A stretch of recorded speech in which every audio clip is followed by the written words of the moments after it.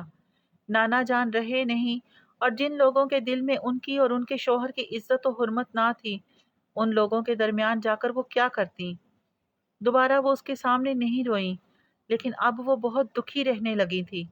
ابا کی طبیعت ان ڈراونے خوابوں سے بگڑنے لگی تھی جو ان کو اب قریباً ہر رات ستاتے تھے۔ کچھ خواب تو اسے بھی آتے تھے، مگر اس کے خواب میں اس کو ملامت نہیں کیا جاتا تھا، بس وہ آواز، وہ پاک اسپائی، وہ گھوڑا، وہ فوارہ، وہ سارا منظر پھر سے تازہ ہو جاتا، ایسے جیسے زخم تازہ ہوتے ہیں۔ معلوم نہیں ابا کیا دیکھتے تھے، مگر مگر وہ اکثر راتوں کو چیخنا چلانا شروع کر دیتے تھے۔ کبھی کبھی ممی کے چہرے پہ کوئی نشان دیکھتا تو جان جاتا کہ ابا نے ہاتھ میں اٹھائی چیز ان کو دے ماری ہوگی، مگر ممی کوئی شکایت نہیں کرتی تھی۔ یہ وہ سکندر احمد شاہ نہیں تھے جنہوں نے اپنے ملک سے غداری کی تھی، یہ ایک ذہنی مریض قابل رحم آدمی تھے، اور اب انہیں ممی کی ضرورت تھی۔ پھر ایک عرصہ وہ ہسپتال بھی رہے، پھر جب واپس آئے تو ان کو مستقل رکھنا پڑا۔ یہ دوائیں ان کو سارا دن خاموش اور پرسکون رکھتی، چاہے وہ جاگ رہے ہوتے یا سو رہے ہوتے۔ کچھ ہی عرصے بعد ابا ایک انسان سے ایک ایسے مریض بن گئے تھے جو کمرے تک محدود ہو گئے۔ ہاں، ہر 15-20 دن بعد ایک دورہ ان کو پڑتا، اور وہ توڑ پھوڑ کرتے، چیختے چلاتے، مگر ممی سنبھال لیتی۔ اپنے مسئلے خود ہی حل کرتے کرتے وہ پہلے سے بہت مضبوط ہو گئی تھی۔ کرامت بے کی دکان چھوڑنے کے کچھ عرصے بعد اس نے ایک چابی ساز کے پاس نوکری کر لی تھی۔ شام میں اب وہ اس دکان پہ جاتا جو ان کے گھر سے 10 منٹ کے پیدل راستے پہ تھی۔ اگر اسے کسی کام میں مزہ آتا تھا تو وہ چابیاں بنانے میں تھا۔ کچھ عرصہ تو وہ صرف سیکھتا رہا، یہاں تک کہ عام چابیوں کے بعد وہ چائنیز تالوں اور پیچیدہ اقسام کے سیف کی کنجی سازی سیکھنے لگا۔ اس کے پاس لائبریری سے لی گئی ان کتابوں کا ڈھیر ہوا کرتا تھا جن میں لوک توڑنے یا کنجی سازی کے متعلق کچھ معلومات ہوتی۔ بہت مہارت سے بنا کوئی ضرب لگائے تالا توڑنا، چاہے وہ ماسٹر کی سے یا لوہے کی پن سے، وہ اس فن میں طاق ہوتا جا رہا تھا۔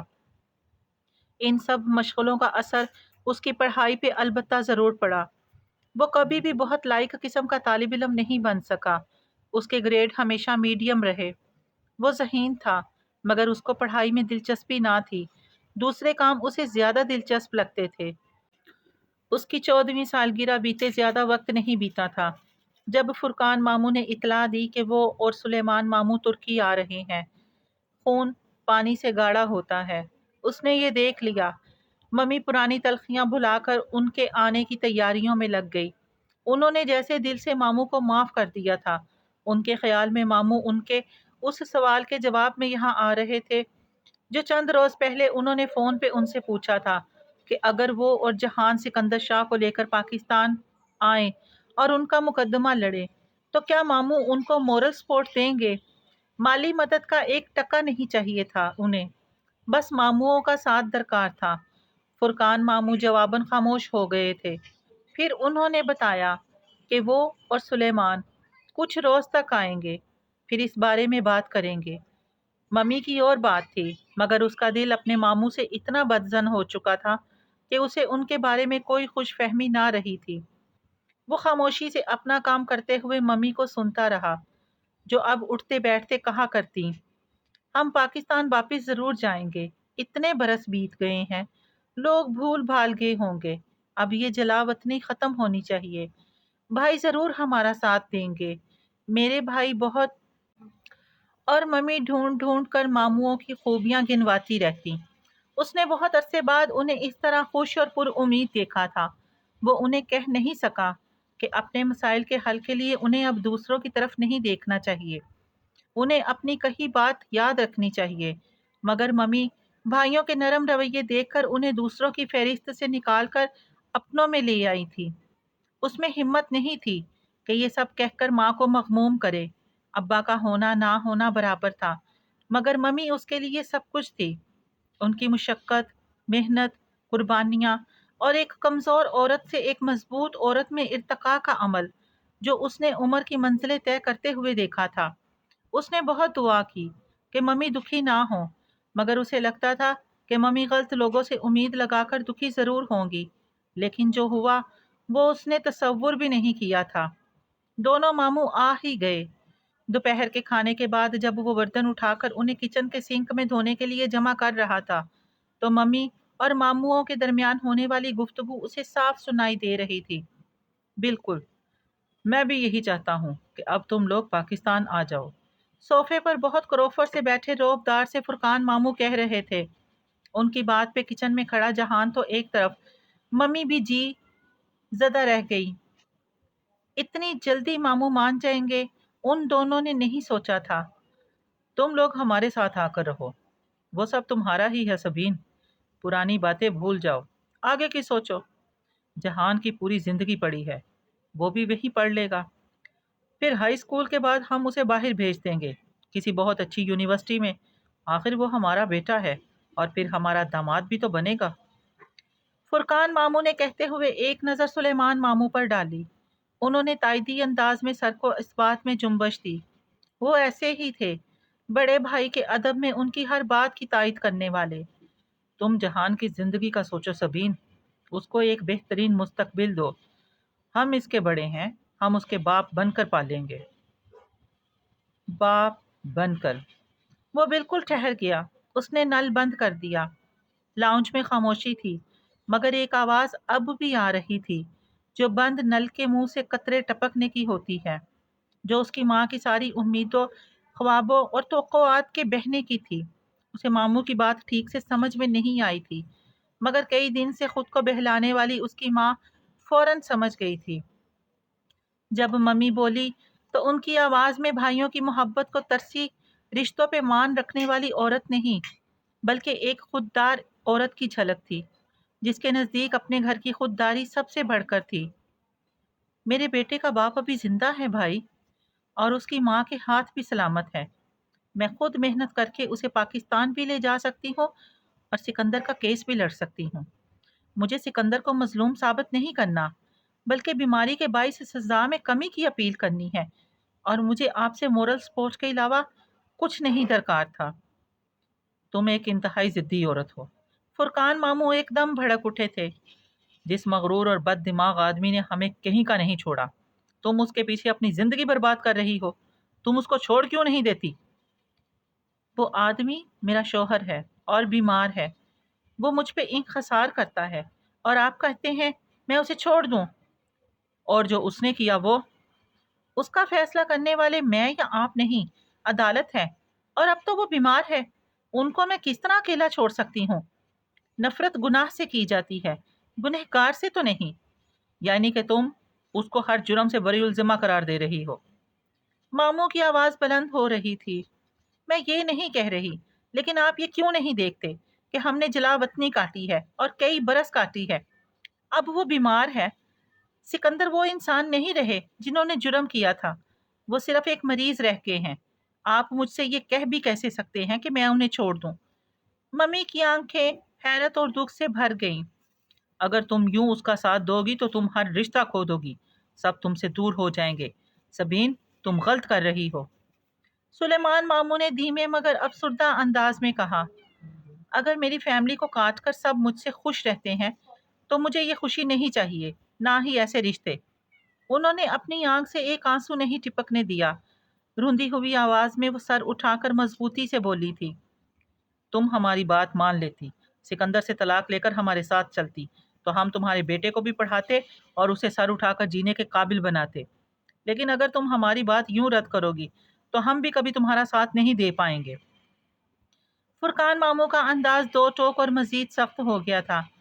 وہ ترکی فتح حاصل کرنے آئے تھے تاکہ جب بہن کو اپنے ساتھ واپس لے کر جائیں تو سر اٹھا کر لوگوں سے کہہ سکیں کہ انہوں نے ایک قابل نفرت آدمی کو اپنے خاندان سے نکال پھینکا، اور پھر بہن بھانجے کے سر پر ہاتھ رکھنے پر انہیں تحسین و تمغے بھی مل جائیں گے۔ مگر ممی کو اپنے اور اپنے بیٹے کے لیے یہ مظلوم ترحم آمیز کردار منظور نہ تھا۔ وہ سر اٹھا کر جینا چاہتی تھی۔ پہلے بھی آپ نے کب میرا ساتھ دیا، جو اگر اب نہیں دیں گے تو کوئی فرق پڑے گا؟ تم رشتے کو کھو کر پچھتاؤ گی۔ میں رشتوں کو جان کر بھی پچھتا ہی رہی ہوں۔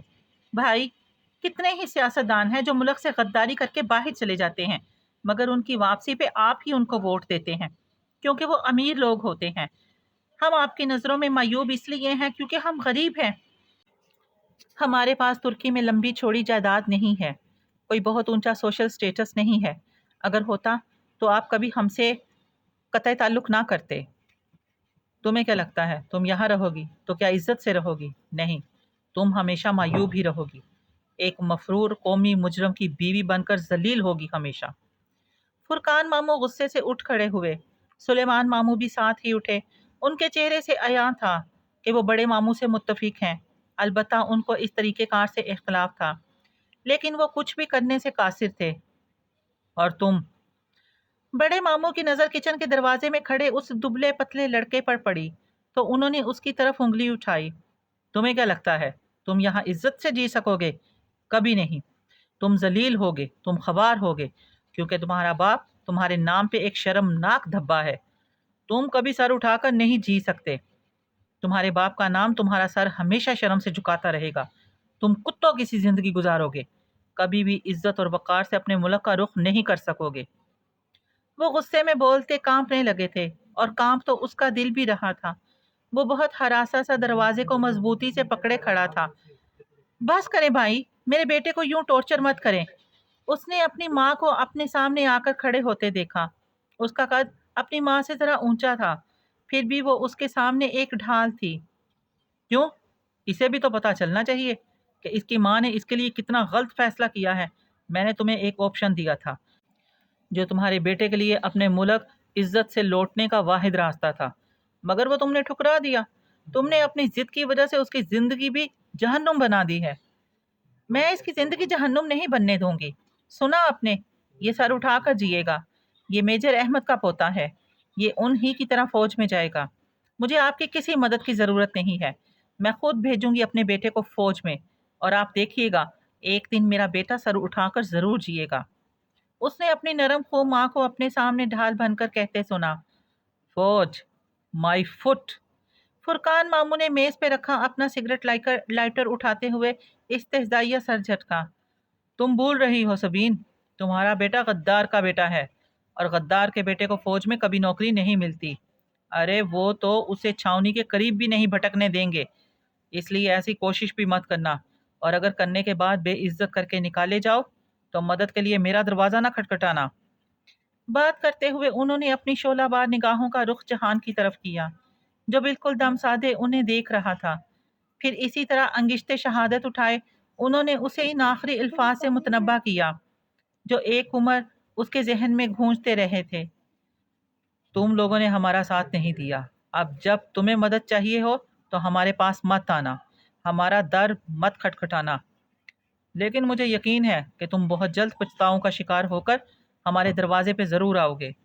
اتنا کہہ کر وہ باہر نکل گئے۔ ملال زدہ سے سلیمان ماموں بھی ان کے پیچھے ہو لیے۔ ممی سر ہاتھوں میں لیے صوفے پر گرنے کے سے انداز میں بیٹھ گئی، اور وہ اسی طرح بت بنا کچن کی چوکھٹ پر کھڑا رہا۔ فرقان ماموں کے الفاظ نے اس کا اندر باہر توڑ کر رکھ دیا تھا۔ اتنی ذلت، اتنی بے عزتی، کتوں کی سی زندگی گزارنے کی بد دعا۔ ماموں نے اپنی زخمی انا کی تسکین کے لیے کیا کچھ نہیں کہہ دیا تھا۔ تب اسے لگتا تھا کہ وہ کبھی سر اٹھا کر نہیں جی پائے گا، وہ فوجی چھاونی کے قریب بھی نہیں بھٹک سکتا۔ پاک اسپائی بننا تو پھر دور کی بات تھی، یہ احساس ہی اس کے سارے خوابوں کو ڈبو گیا۔ کئی دن تک وہ اور ممی نارمل ہی نہیں ہو سکے۔ دونوں چپ چپ سے رہتے تھے، ایک دوسرے سے نگاہیں چرائے اپنے کام نپٹاتے رہتے۔ آہ، وہ بہت تکلیف کے دن تھے، مگر ممی روئی نہیں۔ انہوں نے اپنا کام بڑھا لیا، اس نے بھی اپنے کام کا دائرہ کار بڑھا دیا۔ ابا کی بیماری بھی بڑھتی گئی، کبھی کبھی تو وہ بہت ہی قابو سے باہر ہو جاتے، چیختے چلاتے، ہاتھ میں آئی چیز دے مارتے، ان بلو پرنٹس کا ذکر کرتے جو انہوں نے آگے بھیجے تھے، اس پاک اسپائی کا ذکر کرتے جس کو انہوں نے قتل کیا تھا، مگر اب ممی اور وہ انہیں سنبھال لیا کرتے۔ بس خود کو سنبھالنے میں انہیں بہت عرصہ لگا تھا۔ کہنے والے تو کہہ کر آگے بڑھ جاتے ہیں، مگر سننے والوں کے لیے وہ باتیں ساری زندگی کے لیے ایک چبھن بن جاتی ہے۔ وقت پھر بھی گزرتا گیا، باس فورس کے پل تلے پانی بہتا گیا، سمندری بغلے استنبول کے اوپر پرواز کرتے رہے۔ وہ ہائی اسکول کے آخری سال میں تھا جب پین نے آ کر اسے اطلاع دی کہ ہاؤس ماسٹر کے آفس میں کوئی ملاقاتی اس کا منتظر ہے۔ وہ الجھتا ہوا کلاس سے نکلا اور ہاؤس ماسٹر کے آفس کے دروازے تک آیا۔ اندر جیسے کوئی طوفان بدتمیزی مچا ہوا تھا۔ ہاؤس ماسٹر کے آفس کے اندر جیسے کوئی طوفان بدتمیزی مچا ہوا تھا۔ کھلی درازیں، بکھرے کاغذ، ہر چیز الٹ پلٹ پڑی تھی۔ ہاؤس ماسٹر احمد طور پریشانی کے عالم میں ایک دراز کھنگال رہے تھے۔ ان کا اسسٹنٹ دوسری دراز کی چیزیں نکال نکال کر باہر رکھ رہا تھا۔ ذرا دور رکھی کرسی پہ ایک صاحب خاموشی سے بیٹھے تھے۔ آخر چابی گئی کدھر؟ احمد بے جنجلا کر کہہ رہے تھے۔ جہان کی نظریں دیوار کے ساتھ لگے لوکر پر پھسل گئیں جو مقفل تھا۔ یقیناً ان کی چابی نہیں مل رہی تھی۔ بولو، بتاؤ، اب میں ہیڈ ماسٹر کو کیا کہوں کہ میرے اسسٹنٹ کی لاپرواہی کی وجہ سے لوکر نہیں کھل رہا اور فائل نہیں نکالی جا سکتی؟ اپنی جھنجھلاہٹ اور پریشانی میں انہوں نے دروازے میں کھڑے لڑکے کو نہیں دیکھا تھا۔ سر، میں نے یہیں رکھی تھی، میں ڈھونڈ رہا ہوں ابھی۔ اسسٹنٹ کی بات کو فون کی گھنٹی نے کاٹا۔ اس نے جلدی سے ریسیور اٹھایا۔ جی جی سر، بس احمد بے آپ کے پاس فائل لا رہے ہیں۔ جی بس 1 منٹ۔ بمشکل اپنی گھبراہٹ پہ قابو پاتے اس نے فون پہ کہا اور پھر ہاؤس ماسٹر کو دیکھا جن کے سرخ پڑتے چہرے کے تاثرات ناقابل بیان ہو رہے تھے۔ سر، اس نے انگلی کی پشت سے دروازہ بجایا۔ انہوں نے سر اٹھا کر اسے دیکھا جیسے انہیں بھول گیا تھا کہ اسے وہاں کیوں بلایا گیا تھا۔ کرسی پہ بیٹھے صاحب نے بھی گردن پھیر کر اسے دیکھا تھا۔ میں مدد کروں؟ کیا؟ ان کے چہرے پر الجھن دھر آئی۔ وہ خاموشی سے آگے آیا اور لوکر کے کی ہول کو انگلی سے چھو کر کچھ محسوس کیا۔ کمرے میں ایک دم خاموشی چھا گئی۔ ساری کھٹر پٹر متحرک ہاتھ سب ٹھہر گیا۔ اس نے پینٹ کی جیب سے 3 پنیں نکالی، پھر ان میں سے ایک الگ کی اور باقی واپس جیب میں ڈال دی۔ آگے ہو کر اس نے وہ پن ترچھی کر کے کی ہول میں ڈالی، پھر گردن اٹھا کر وول کلوک کو دیکھا۔ وہ تینوں نفوس جیسے دم سادے اس کو دیکھ رہے تھے۔ وہ نچلا ہونٹ دانت سے دبائے اپنے ہاتھ کو محسوس سمتوں میں اوپر نیچے کر رہا تھا جیسے موسیقی کا کوئی ردم ہو۔ چند لمحے سرکے اور کلک کی آواز کے ساتھ لوک کھل گیا۔ اس نے پھر گردن موڑ کر وول کلوک کو دیکھا۔ 1 منٹ اور 11 سیکنڈ لگے تھے۔ اسے مایوسی ہوئی۔ شاپ پر اس طرز کا سیف کھولنے میں اسے 50 سے 55 سیکنڈ لگتے تھے۔ اس نے ہینڈل گھمایا، سیف کا دروازہ کھولا اور بہت ادب سے پیچھے ہٹ کر کھڑا ہوا۔ تم نے یہ کیسے کیا؟ ہاؤس ماسٹر ششدر تھے۔ سر، اگر آپ میری کہانی سننے میں وقت ضائع کریں گے تو فائل ہیڈ ماسٹر کے پاس کب پہنچے گی؟ کسی اچھے چابی ساز کی طرح اس نے اپنا راز نہیں کھولا۔ اوہ ہاں، وہ پیشانی کو ہاتھ سے چھوتے اٹھے۔ تمہارا شکریہ ینگ مین۔ ان کے جانے کے بعد وہ ان صاحب کی جانب متوجہ ہوا جو کرسی پر بیٹھے بہت دلچسپی سے اسے دیکھ رہے تھے۔ میں جہان سکندر ہوں، آپ مجھ سے ملنے آئے ہیں؟ انہوں نے اس بات میں سر ہلا دیا۔ اسکول ریکارڈ میں تمہارا نام جہان سکندر احمد لکھا تھا، حالانکہ سکندر کا سر نیم شاہ ہے۔ احمد میرے دادا کا نام تھا، میں ان کا نام ساتھ لگاتا ہوں، مگر آپ میرے بابا کو کیسے جانتے ہیں؟ بات کرتے ہوئے اس کے اندر کچھ اتھل پتھل سی ہوئی تھی۔ فرقان ماموں سے آخری ملاقات پھر سے تازہ ہو گئی۔ ان لوگوں کا سامنا کرنا جو اس سے اس کے باپ کے حوالے سے واقف ہو بہت اذیت ناک تھا۔ ہم باہر چل کر بات کر سکتے ہیں؟ وہ کرسی چھوڑ کر اٹھ کھڑے ہوئے تو وہ پلٹ گیا۔ میں تمہارے ابا کا ایک زمانے میں بہت اچھا دوست رہا ہوں، کرنل رؤف گیلانی، شاید تم نے میرا نام سنا ہو۔ باہر اسکول کے فٹ بال کے میدان کے کنارے پر اس کے ساتھ چلتے ہوئے انہوں نے بتایا۔ اس نے نفی میں سر ہلاتے ہوئے غور سے ان کو دیکھا۔ وہ سفید اوور کوٹ میں ملبوس اچھے قد کاٹ کے مہذب سے انسان لگتے تھے، مگر ان کے چہرے پر ایک نقاہت تھی اور ان کی آواز سے کمزوری جھلکتی تھی۔ اگر وہ ابا کے دوست تھے تو ان کو اتنا معمر نہیں لگنا چاہیے تھا جتنے وہ لگ رہے تھے۔ شاید بیمار تھے۔ اسے بے اختیار دادا کا چہرہ یاد آیا جو ان کی زندگی کی آخری رات اس نے دیکھا تھا، تھکن زدہ بیمار چہرہ۔ تمہارے ابا قصوروار تھے، مگر انہوں نے بہت کچھ میرے اوپر ڈال دیا۔ اور ملک سے فرار ہو گئے۔ میں نے بے قصور ہوتے ہوئے بھی کئی سال ٹارچر سیل میں سزا کاٹی۔ 3 برس ہوئے میں باعزت بری کر دیا گیا ہوں۔ سارے چارجز ہٹ گئے ہیں۔ میرے بچے پھر سے سر اٹھانے کے قابل ہو گئے ہیں، اور اب جب کہ میں علاج کے لیے لندن جا رہا تھا تو سوچا ایک دن کے لیے ترکی آ جاؤں۔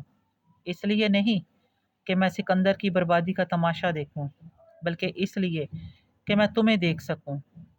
وہ خاموشی سے سنتا رہا۔ جس شخص نے ان کی زندگی کے کئی برس برباد کیے، اس کے بیٹے کو وہ کیوں دیکھنا چاہتے تھے؟ وہ سمجھنے سے قاصر تھا۔ میرا بیٹا حماد بھی تمہاری عمر کا ہے۔ اس نے بھی بہت برا وقت گزارا ہے۔ میری بیوی نے بھی سزا کاٹی ہے۔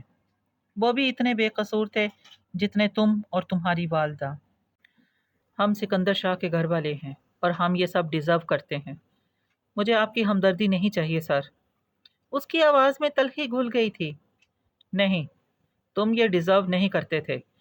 جلاوطنی کی سزا سب سے اذیت ناک سزا ہوتی ہے۔ تم لوگوں نے بہت عرصہ یہ سزا کاٹی ہے۔ کیا اب وہ وقت نہیں آ گیا کہ تم سر اٹھا کر جیو جیسے اب حماد جیے گا؟ اس کے فادر بے قصور تھے، میرے قصوروار ہیں۔ میں کبھی سر اٹھا کر نہیں جی سکتا۔ میں جانتا ہوں۔ وہ دونوں درخت تلے نصب ایک بینچ پر بیٹھ گئے تھے۔ سامنے سرسبز میدان تھا جس پہ سورج کی کرنیں ترچھی ہو کر پڑ رہی تھیں۔ استنبول میں سرما کا سورج ایسا ہی ٹھنڈا ہوتا تھا۔ مجھے تم سے ہمدردی نہیں ہے، مجھے صرف تمہارا خیال ہے۔ میں نے اپنے گھر والوں کی اذیت دیکھی ہے بچے، اور میں آج تمہاری ماں سے جب ملا تو میں نے انہیں بھی اسی اذیت میں دیکھا۔ وہ سکندر کو نہیں چھوڑ سکتی، مگر تم تو اپنے ملک واپس جا سکتے ہو۔ میں نے اس بارے میں سوچنا چھوڑ دیا ہے۔ میں جانتا ہوں میں کبھی فوج میں نہیں جا سکتا۔ مجھے وہ کبھی چھاؤنی کے قریب بھی نہیں بھٹکنے دیں گے۔ میں پھر سے ذلیل ہونے وہاں نہیں جانا چاہتا۔ وہ بہت تکلیف سے بول رہا تھا۔ فرقان ماموں کی باتیں کسی انی کی مانند ابھی تک دل میں گڑی تھی۔ یہ تمہیں کس نے کہا کہ تمہیں فوج میں کمیشن نہیں مل سکتا؟ وہ حیران ہوئے۔ کیونکہ میں ایک غدار کا بیٹا ہوں، اور غدار کے بیٹے کو فوج میں بھرتی نہیں کیا جاتا۔ مجھے افسوس ہے کہ تمہیں کسی نے غلط گائیڈ کیا ہے۔ ایسا کچھ نہیں ہوتا۔ میں تمہیں نامور ملکی غداروں کے نام گنوا سکتا ہوں جن کے خاندان کے کتنے ہی لڑکے فوج میں کام کر رہے ہیں۔ اگر تم قابل ہو اور تم ایک دفعہ پھر سر اٹھا کر جینے کا حوصلہ رکھتے ہو تو تمہیں چاہیے کہ تم اپنے ملک واپس آ جاؤ۔ وہ کتنی ہی دیر بیٹھے اسے سمجھاتے رہے کہ اسے ایک دفعہ کوشش کرنا چاہیے، اور پھر ملک کے لیے قابل قدر خدمات سر انجام دے کر وہ اپنے خاندان کے نام پر لگا دبا مٹا سکتا ہے۔ اچھائی برائی کو ڈھانپ دیتی ہے۔ ان کا اپنا بیٹا بھی اگلے سال آرمی میں کمیشن کے لیے درخواست دینے جا رہا تھا۔ وہ بھی ہائی اسکول کو ختم کر کے ان کے پاس آ جائے اور ساتھ ہی امتحان دے۔ وہ خاموشی سے سنتا رہا۔ اگر اسے کوئی شک و شبہ تھا کہ وہ دھوکے سے اس کے باپ کو ملک واپس لے جانے اور سزا دلوانے کے لیے یہ سب کر رہے تھے تو وہ زائل ہو گیا۔ پھر بھی اس نے ان کو کوئی خاص جواب نہیں دیا۔ وہ اس نہج پہ سوچنا بھی نہیں چاہتا تھا۔ فرقان ماموں کی خواہش کے مطابق وہ کتوں کی طرح ذلیل ہو کر زندگی گزار تو رہے تھے، باعزت جینے کا حق ان کو نہیں تھا۔ دوپہر میں جب وہ گھر لوٹا تو ممی نے کرنل گیلانی کی آمد کا بتایا، اور وہ یہ بھی کہ وہ ان سے اسکول کا پتہ پوچھ کر گئے تھے۔ ان کی فلائٹ شام میں تھی اور وہ آج ہی اس سے ملنا چاہتے تھے۔ پھر اس نے بھی سب کچھ بتا دیا۔ مگر میں ادھر نہیں جاؤں گا۔ مجھے فرقان ماموں کے گھر نہیں جانا۔ میں ان لوگوں سے پھر کبھی نہیں ملنا چاہوں گا۔ اس نے اپنے تئی بات ختم کر دی تو ممی خاموش ہو گئی، لیکن سوچے خاموش نہیں ہوئی، خواب خاموش نہیں ہوئے۔ وہ خواب کسی بوجھ کی طرح دل کو گھیرے رہا۔ کچھ دن بعد نیند میں وہ خود کو وہیں پاتا، انطاکیہ میں، وہ بڑا سا دالان، فوارہ اور ساتھ کھڑا گھوڑا، اور جب وہ پلٹنے لگتا تو اسے پکارا جاتا۔ شعور کی منزلیں طے کرتے کرتے وہ خواب جو آغاز میں خوف تھا اب دکھ بنتا گیا۔ جانے وہ کون تھا؟ اس نے اپنے ہاتھوں سے اس وجیہ آدمی کو دفنایا تھا، مگر وہ کبھی اس کے خاندان کو نہیں تلاش کر سکے گا۔ اس کی بیوی، بچے برسوں اس کی راہ تکیں گے۔ حکومت، فوج، ایجنسی، کسی کو علم نہیں ہو سکے گا کہ وہ کہاں دفن تھا۔ جاسوس کی زندگی، جاسوس کی موت، یہی تھی جاسوس کی قسمت۔ پھر کیوں جوانوں میں یہ ہمت ہوتی تھی کہ وہ اپنی گردنیں اللہ کے پاس رہن رکھوا دیں۔ وہ کہاں سے یہ جذبہ اپنے اندر لاتے تھے کہ بنا وردی، بنا تمغوں اور بنا ستائش کے خود کو کسی عظیم مقصد کے لیے صرف کر دیں، چپ چاپ اپنا فرض نبھائیں اور چپ چاپ مر جائیں۔ بلا شبہ وہ عظیم لوگ تھے اور وہ ان لوگوں میں سے کبھی نہیں ہو سکتا تھا۔ بعض دفعہ انسان اپنے خواب کسی شے میں ڈال کر ان کو سیل بند کر دیتا ہے، موم کی ایسی سیل جو کوئی کھول نہ سکے۔ اس نے بھی اپنے خواب مہر بند کر دیے تھے۔ یہ چند ماہ بعد کی بات تھی، ابھی اس کا ہائی اسکول ختم نہیں ہوا تھا کہ اسکول کا ایک ٹرپ انطاکیہ کے لیے پلان ہونے لگا۔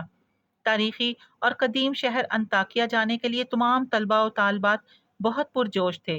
وہ بھی تھا، مگر اس کی وجہ کچھ اور تھی۔ اس کو اپنے خوابوں سے پیچھا چھڑانے کا راستہ نظر آ گیا تھا۔ ممی سے اس نے بہت اصرار سے اس فارم ہاؤس کا پتہ پوچھ لیا جس کے دلان میں فوارے کے ساتھ کچھ آثار ثبت تھے۔ وہ ان آثار کو کھوجنا چاہتا تھا۔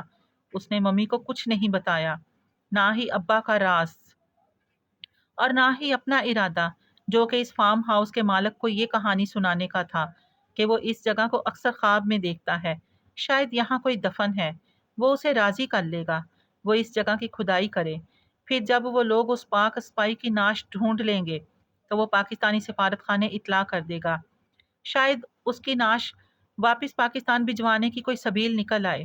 اس وجیہہ صورت پاکستانی اسپائی کو اس کے خاندان کو واپس لوٹانے کا اس سے بہتر لائحہ عمل اسے نہیں معلوم تھا۔ بالآخر وہ اس قرض کو اتار دے گا جو دادا نے کہا تھا کہ اس کے کندھوں پہ آ گرا ہے۔ بالآخر وہ ابا کے راز کے بوجھ سے نجات حاصل کر لے گا۔ اسے یقین تھا کہ وہ نعش آج بھی ویسی ہی گرم اور نرم ہوگی، اس کا خون اب بھی بہہ رہا ہوگا اور اس کی گردن پہ اب بھی پسینے کے قطرے ہوں گے۔ شہید مرتے تھوڑا ہی ہیں، وہ تو ہمیشہ زندہ رہتے ہیں۔ بہت دقتوں سے وقت نکال کر ڈھونڈ ڈھانڈ کر اس فارم ہاؤس پہنچا۔ اندر کا راستہ اسے ابھی تک یاد تھا۔ بس اس گیٹ کو عبور کر کے ذرا آگے جا کر دائیں طرف مڑ جائے گا تو وہاں سے فوارے والا دالان صاف نظر آئے گا۔ گیٹ سے وہ جگہ نظر نہیں آتی تھی۔ ملازم نے اسے اندر آنے دیا اور فارم کے مالک کو بلانے چلا گیا۔ جہان ادھر نہیں رکا۔ وہ تیز قدموں اور دھڑکتے دل کے ساتھ بھاگتا ہوا آگے آیا اور عمارت کے دائیں جانب سے مڑا تاکہ مگر وہ دالان کے آئن سرے پہ ٹھٹک کر رک گیا، پھر بے یقینی سے پلکیں جھپکی۔ چند لمحے کے لیے ہر طرف سناٹا چھا گیا تھا۔ اس نے ہر چیز سوچی تھی سوائے اس کے کہ 8 برس بیت چکے تھے۔ سامنے جہاں پہلے کچی مٹی کا وسیع احاطہ اور درمیان میں فوارہ تھا، اب وہاں ایک گہرا اور خوب لمبا چوڑا سا تالاب تھا۔ وہ بے دم سا گھٹنوں کے بل زمین پہ آ گرا۔ تالاب، اتنا بڑا تالاب! اس کو تعمیر کرنے کے لیے تو کئی فٹ نیچے تک زمین کھودنی پڑی ہوگی، تو کھدائی کے دوران اس نعش کا کیا بنا ہوگا؟ آپ کو یقیناً خواب میں ایسا کچھ نظر آتا ہوگا، مگر یقین کریں 4 سال پہلے اس پوری جگہ کی کھدائی میرے سامنے ہوئی تھی۔ میں ایک دن بھی مزدوروں کے سر سے نہیں ہٹا اور ہم نے بہت نیچے تک زمین کھودی تھی۔ یہاں سے کچھ نہیں ملا تھا، انسانی لاش تو دور کی بات، کپڑے کا ٹکڑا بھی نہیں ملا۔ جب فارم ہاؤس کا مالک آیا تو اس کی کہانی سن کر بہت وثوق سے بتانے لگا۔ اس کے لہجے اور آنکھوں سے سچائی جھلک رہی تھی۔ ہاں، صرف ایک بات تھی۔ وہ کہتے کہتے ذرا رکا اور پھر جیسے یاد کر کے بولا، اس جگہ کی مٹی بہت اچھی تھی، اس سے عجیب سی خوشبو آتی تھی، ایسی خوشبو جو ہم نے کبھی نہیں سونگھی تھی۔ اس کی وجہ میں شاید کبھی معلوم نہ کر سکوں۔ بہت سے آنسو اس نے اپنے اندر اتارے تھے۔ وہ خوشبو کی وجہ جانتا تھا، مگر وہ یہ نہیں جانتا تھا کہ پاک اسپائی کی نعش کہاں گئی۔ مگر یہ تو طے تھا کہ اس زندگی میں وہ کبھی نہیں جان پائے گا، اور طے تو یہ بھی تھا کہ اس نے اس پاک اسپائی کو ہمیشہ کے لیے کھو دیا ہے۔ اس واقعے نے اسے ایک بات سمجھا دی تھی۔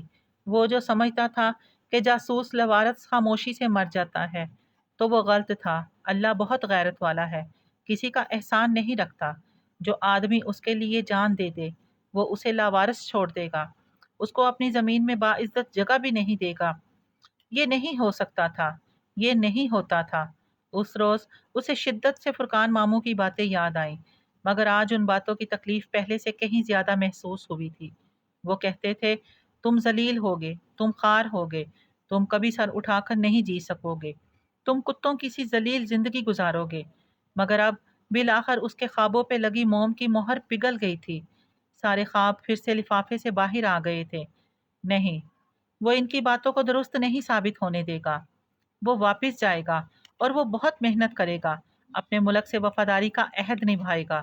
یوں مفرور مجرموں کی طرح ایک دوسرے ملک میں ساری زندگی چھپ کر نہیں گزار دے گا۔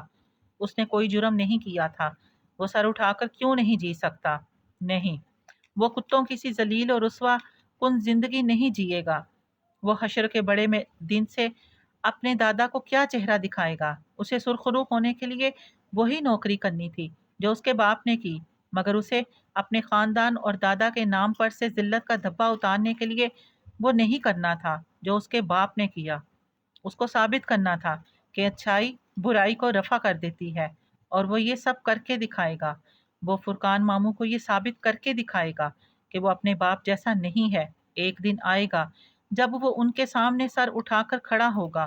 وہ اس دن سرخرو ہو جائے گا، اس کی ماں اور دادا سرخرو ہو جائیں گے۔ اپنے تمام تر عزم و ہمت کے باوجود ایک بات طے تھی، اگر وہ پاکستان جائے گا تو کرنل گیلانی کے پاس جائے گا یا کسی اور کے پاس، یا فٹ پاتھ پہ رات بسر کر لے گا، مگر ماموؤں کے گھر نہیں جائے گا۔ تم نے ہمارا ساتھ نہیں دیا، اب جب تمہیں مدد چاہیے ہو تو ہمارے پاس مت آنا، ہمارا در مت کھٹکھٹانا، لیکن مجھے یقین ہے کہ تم بہت جلد پچھتاؤں کا شکار ہو کر ہمارے دروازے پہ ضرور آؤ گے۔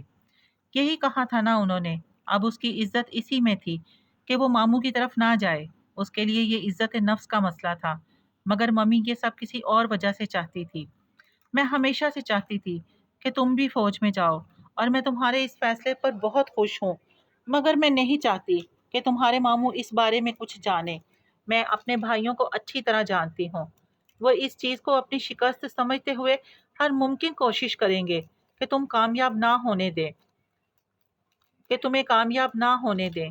تم ان کے سہارے کے بغیر کچھ بن جاؤ، اور سب سے بڑی بات، آرمی میں کوئی عہدہ پالو۔ وہ یہ کبھی برداشت نہیں کریں گے۔ وہ تمہارے خلاف ہو کر تمہیں اپسیٹ کر دیں گے۔ پھر ہم اسے راز کیسے رکھیں گے؟ اس کی بات پہ ممی مسکرائی تھی۔ کم آن جہان، تمہیں راز رکھنے آتے ہیں؟ مگر انہیں پتہ چل جائے گا ممی۔